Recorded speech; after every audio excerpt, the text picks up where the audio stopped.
There have been questions, people have asked me about the order of interbeing, and I'm guessing that there may be some of you that don't have a clue what I'm talking about. The Order of Interbeing is an organization that was started by Thich Nhat Hanh in the 60s, and it's a way to engage what he calls the fourfold community: monks, nuns, lay women, and lay men.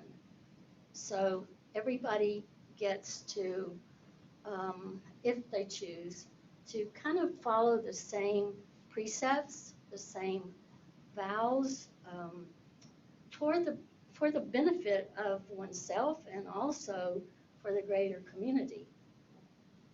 So I want to talk a little bit more about how this came to be, and what I'm hoping is that you will have some questions by the time I'm done talking, so that we can engage a little bit. Get rid of that one message there. I have also brought with me the book about the Order of Interbeing, and it's talking about the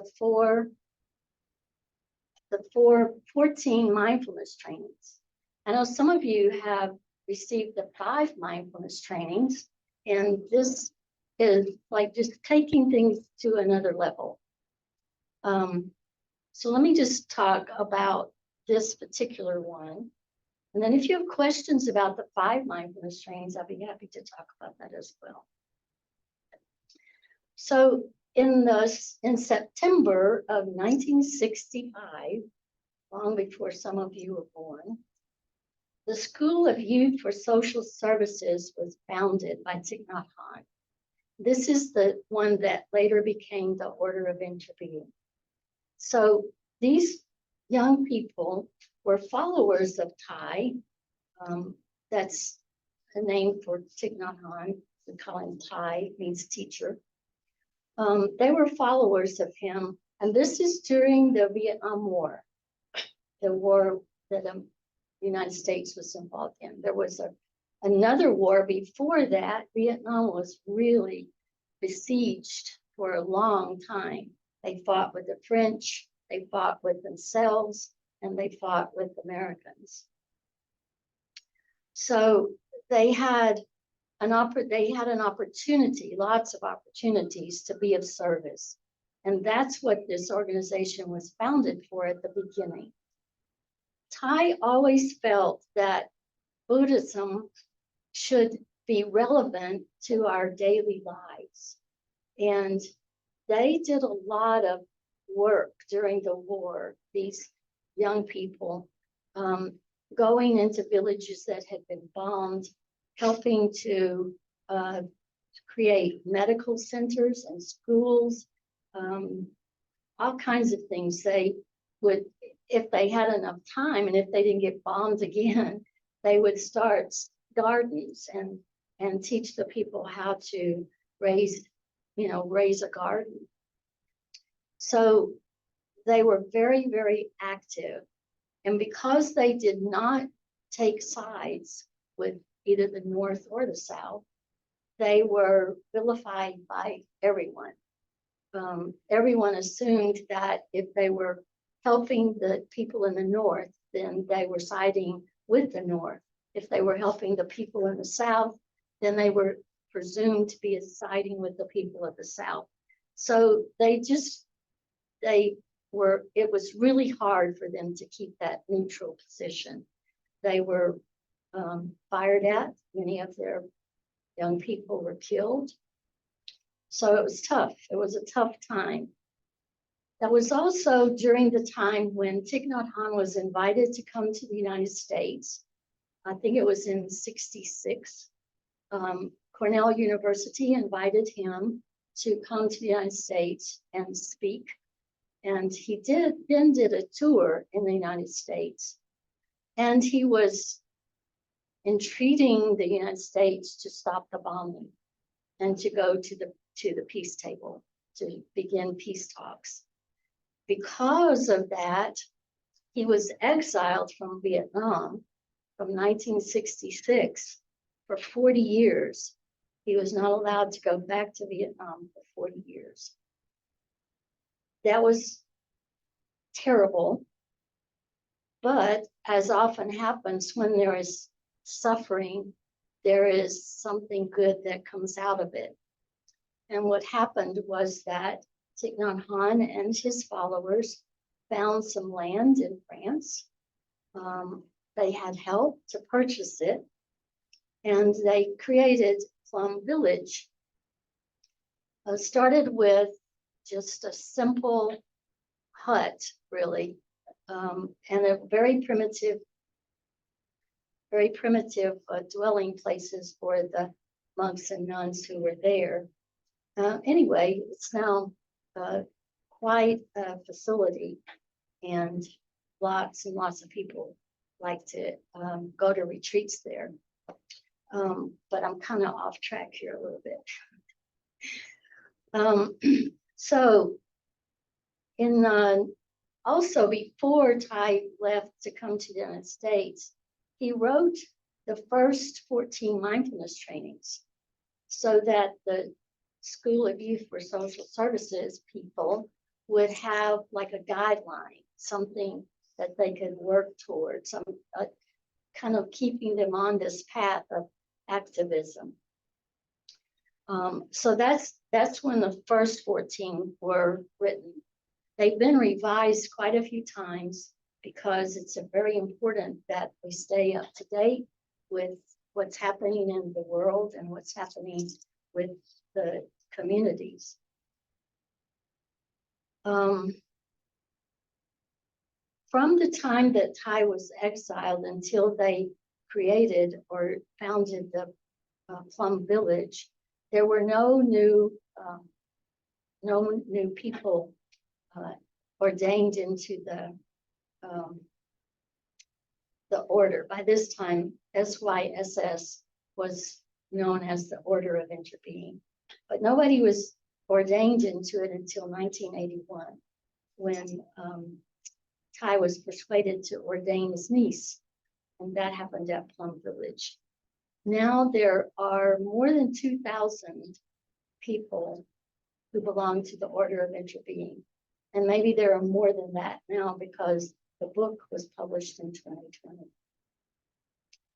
So I said earlier that the Order of Interbeing is composed of monks, nuns, laymen, and laywomen, and we all take the same vows, except for the 14th mindfulness training, which is different for monks and nuns who are vowing to take a vow of celibacy. But it was interesting to me because I did not know that. And when I went to for my own ordination in 2017, there was a young woman there, a young novice nun, who was taking the 14 mindfulness trainings with us. And that's the first time I knew that they did that. So I don't know why, that just really, it made a big impression on me, because I think I never realized that I was taking the same vows pretty much that monks and nuns take. Although they do have a lot more rules to follow than we do. So the trainings, as I said before, have been revised several times to address contemporary social concerns, and also to comply with Thai's vision of engaged Buddhism. It was last revised in 2022 to make the trainings clearer in response to the changing climate around sexual behavior. So I love that about it, that it's a living thing. It's not like stuck in some 1960s past. It's very, very relevant. The Vietnamese name for Oh, let's show that little picture of Ty. When all of this was happening, he was a very young monk. And this picture is from the 60s. It's before he shaved his head. I think he was probably in his late 30s, maybe 40, but not any older than that. And this, I have no idea where he was when this picture was taken, but it's obvious that he was enjoying the company and getting ready for a cup of tea, which was his favorite beverage. All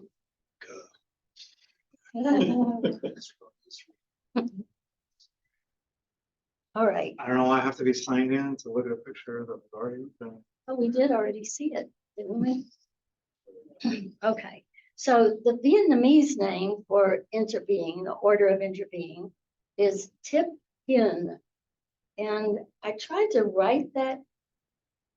I tried to make a little slide for it, but I don't know how to write all the little nicks and things that go with Vietnamese.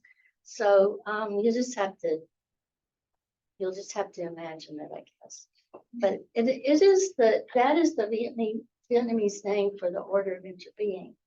And I think it's important to know what that name means, because it's a strong insight into what the Order of Interbeing does, what it teaches, and what it encourages us to do. So the first part, tip, which is spelled T-I-E-P, it has three meanings. And the first meaning of tip is to receive. And Ty says, well, what do we receive? We receive goodness, beauty, insight, sense of morality from our ancestors. And we also receive the Dharma. We receive teachings from one another that help us to gain insight and understanding and awaken.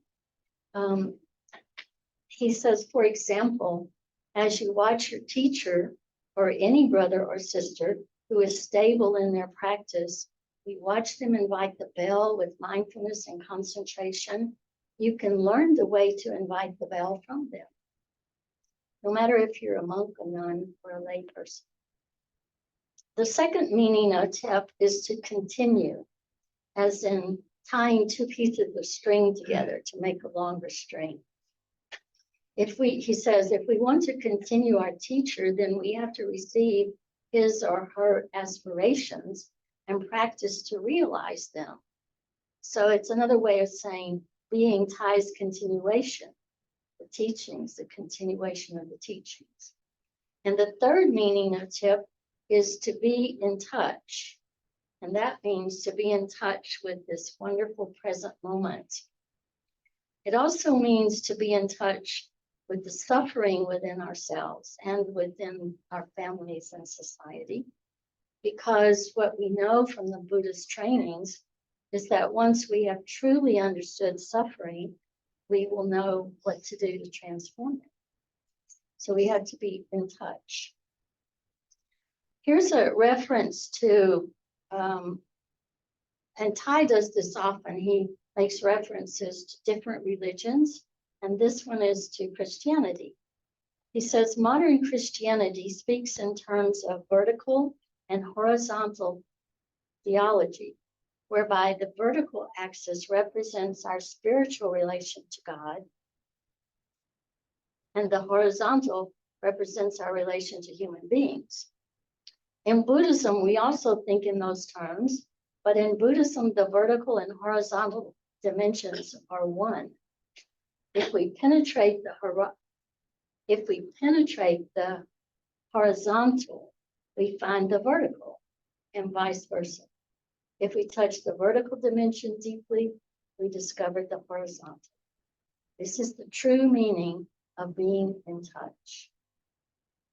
And then he explains the second part of the name, Hien, H-I-E-N.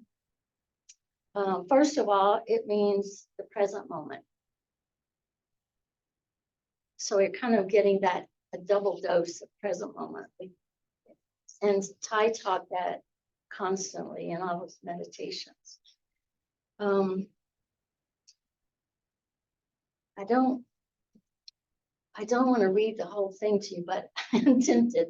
But anyway, he says, when we practice, we do not expect the practice to pay large rewards in the future. We do not expect to attain nirvana, the Pure Land, enlightenment, or Buddhahood. The secret of Buddhism is to be awake here and now. There is no way to peace. Peace is the way. There is a calligraphy with that. So the second meaning of Hin is that which is happening in the present moment. So we be aware that we're here in this present moment, and then awareness of what's happening in the present moment. He gives an example of seeing a pine tree swaying, or lightning, or clouds. So that's the idea of noticing what is happening in the present moment. The third meaning of Hin is to make our objectives become real. Objectives, I think for me, that means your intentions. He says ideas about understanding and compassion are not enough. Compassion must be real in our lives. They must be seen, touched, and felt. And then the last, that he gives a lot of explanation about that particular meaning. But the fourth,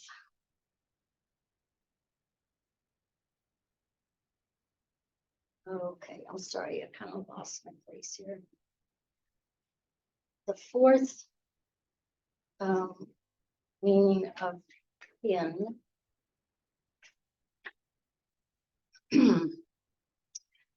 oh, here it is to adapt to modern needs and practice appropriately for the intended audience and in accord with the spirit of the Buddhist teachings and suitable for the times we're living in, which is why things get revised.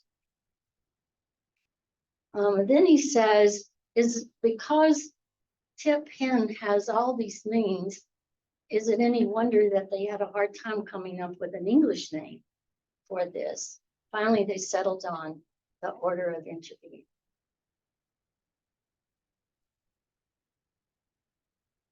So the next part of what I wanted to talk about is people have asked me, how do you become a member of the Order of Interbeing? But maybe the first question is, why would you want to do it? That was a question that came up in a retreat that I attended in April, actually. The first part of the retreat is for OI members. And one of the questions was, why did you decide to become a member of the Order of Interbeing? And I was stumped at first. I was listening to people, say all of these aspirations and all these wonderful things, reasons they wanted to be a member of the Order of Interbeing, and I'm just sitting there thinking, finally, all I could come up with is, it seemed like the right thing to do. It seemed like the next thing on my path. Cornell, did you have a chance to think about that? Well, I think we're cut from the same cloth. So I didn't have a profound answer either. And for me, it was exactly what you said, the right thing to do, but it was, or the next thing to do. Because I'd already been doing the practices that were, that we do, and that already done that. And my joke is because it gets us this brown jacket that stands out for being so colorful in the world. It matches our maps push. Yeah, fashion, real fashion. But yeah, no, that I didn't have a profound reason, but I know personally what some things have changed for me. or I think kind of one of the, not that it was a driving factor for me or anything, but it was, you started your aspirancy right before Singh got sick. And I started my aspirancy right after he passed. And I think just sequentially, or whatever the right word is, it's just seemed like, I think because so much had changed, just because of the impact of what we went through those couple of years. Yeah, it was like, I may as well. And I had doubts about it early on because when I first encountered Order of Interbeing was like 10 years before that. And I had no interest in joining anything. I just wanted to go meditate. And it's like, no thanks. I belong doing no thanks. And when I went to a retreat and was able to see the monks and nuns and then the lay people of the Order of Interbeing, and that it was not what I thought it might be. It was just regular old people doing things. It's like, this is kind of nice.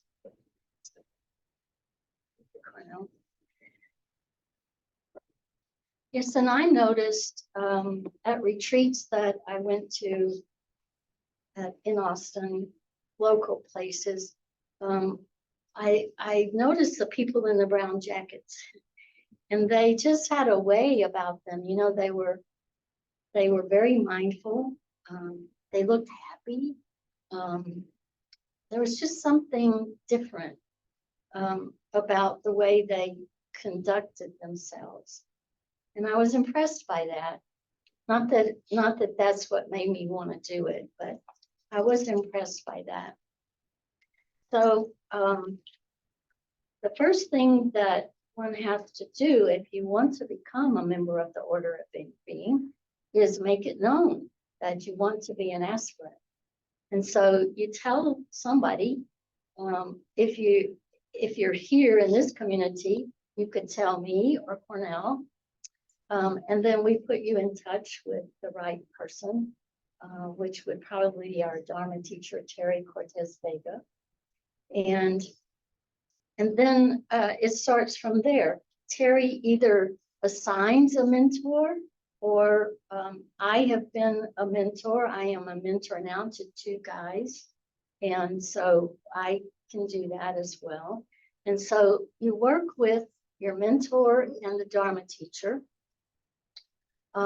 for however long it takes. And I'll talk more about that in a minute. But in order to become an aspirant, you have to first have received the 5 mindfulness trainings. And for at least a year, have been practicing with the 5. And then you can become an aspirant for the 14. And you work with your mentor and your Dharma teacher. Now, a lot of people expect that during this time, there would be some kind of curriculum, like certain things you had to do, certain, almost like tests you had to, achieve and sort of like that. But actually, it's not anything like that. It has more to do with what you need to deepen your practice. And that's another thing. I was talking just the other day with June, and she said, what do you mean by deepen your practice? And that's a good question. So I thought about it. And what I came up with was that since all of us are unique, we all have our own unique ways of doing things. We are unique in the way that we teach or offer or whatever we do. So the mentors, the aspirancy is unique. It's tailored to that person. And I'll give you a couple of examples. The 2 guys that I'm mentoring now, one of them lives in Arkansas, and he started a Sangha in Arkansas in a library. And it has grown, and he has done days of mindfulness. He's planning a retreat. It's phenomenal that that community was really ready for this kind of community. He's also engaged in hospice work. So that's where his path took him. That's deepening his practice. That's on top of your regular meditation practice. You know, that's like taking it to the next level. The other guy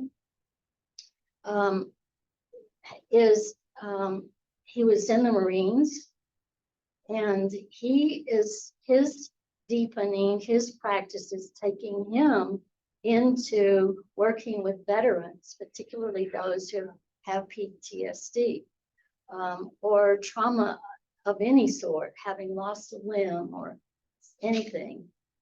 So that's where his focus is. Plus, he also is very, very interested in what he calls moral injury, because you can imagine having to fight and kill.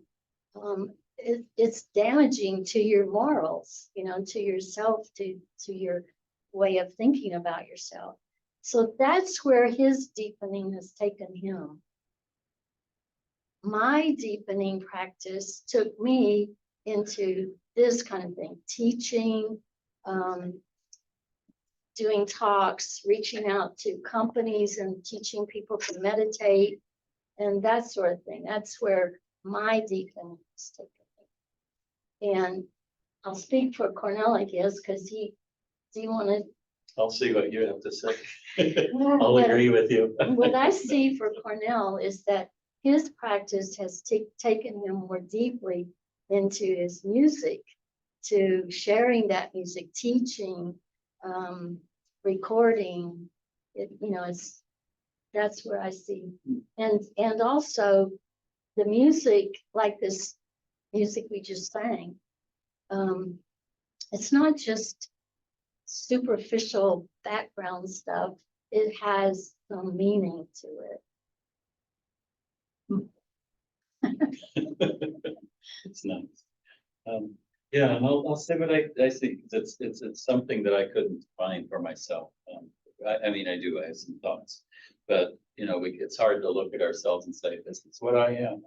So at least for my personality, that is not it. But when I started, was thinking about aspirancy, and that question came up, well, why? But I think both Terry and my mentor talked about what's unique in each of our personalities, and you know, their thing for me was that you're approachable, I am approachable, and in general, with an easy way of being around people, it makes people comfortable, and they're open with me and stuff, and that it's a comforting place. And so that's for me, the deepening of the practice was to recognize that. But the assignment given to me, because my area that I've always been is kind of the background service. And you know, you make sure the mats and cushions are there, the network is up, the website's up, all of that, which is part of our aspirancy too, if that's our calling. Yeah.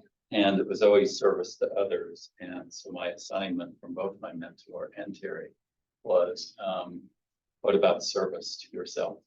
What about your own practice? How do you nurture your own practice? And so that was my job during my aspirancy, was to think about myself. Yeah. And is what my mentor told me, the only thing I can offer anyone is my practice. I don't have answers. I don't have a key to the kingdom. But what I have is, you know, myself. Thank you. Yeah, it's like the metta meditations that we do, where we always start with ourselves. You have to have something before you can give it away, before you can share it. So once you have declared your aspirancy and you have a mentor and a Dharma teacher as you're part of your team, you meet regularly with your mentor and you work together to guide you in whatever particular direction will assist you in deepening your practice and understanding the way you will use or live through the mindfulness trainings. And I think what Cornell and I have said maybe explains that well enough, but if you have a question, I hope you'll ask it. So there are certainly some guidelines and like a list of books and sutras that you might want to read and study, but there is not a set curriculum for everyone. And you are invited to let the trainings be your guide and let your heart lead the way. Every aspirant is unique, has particular skills and talents, so the aspirancy will be unique. And that's one of the reasons it's good to have a mentor, because we don't always recognize within ourselves, what are my talents? What are my skills? Or if we recognize them, we don't acknowledge them. You know, it's like, oh no, you know, it's a false humility in my opinion. So that's what happens when you are in a mentor process, in the aspirancy process. The only other requirement, or it's not a requirement exactly, but it's suggested strongly that you practice 60 days of mindfulness during the year. And there's a very good reason for that, because like Cornell said, if we're always doing things for other people and never stopping to nourish ourselves, we will burn out. And so Kai says, give yourself 1 day a week or 2 days, or go to a retreat a couple of times a year. Attend the afternoon mindfulness retreat that Cornell and I offer once in a while. And that's how you can get those 60 days. It's not difficult. So once you're in the aspirancy process, which can take anywhere from 2 years, I heard about one person who was ordained after being as an aspirant for 16 years. That's kind of unusual. But so how do you know when you're ready to be ordained? If you ask any of the people that mentored us, or ask Terry, they'll say something like, well, you know, you're ready when you're ripe, when you're done. Yeah. And like, okay, how do I know when I'm done? Well, your mentor will talk to the Dharma teacher, and they will talk about your progress and talk about how your practice has deepened. They'll talk about maybe what kinds of things you are doing to support the Sangha. And but for sure, focusing on the solidity of your practice and the trajectory of your practice and your overall state of being. And I know that sounds a little bit esoteric, but it just becomes obvious to everyone when you're done. The thing interesting, I began my aspirancy in 2013, and I was ordained in 2017. Now, I really thought I was ready in 2015, but nobody said anything to me about getting papers together, organizing things, and finally I asked Terry, and I don't remember how she said it, but she indicated that I could wait. And I was really hurt by that, because I thought, you know, I'm ready.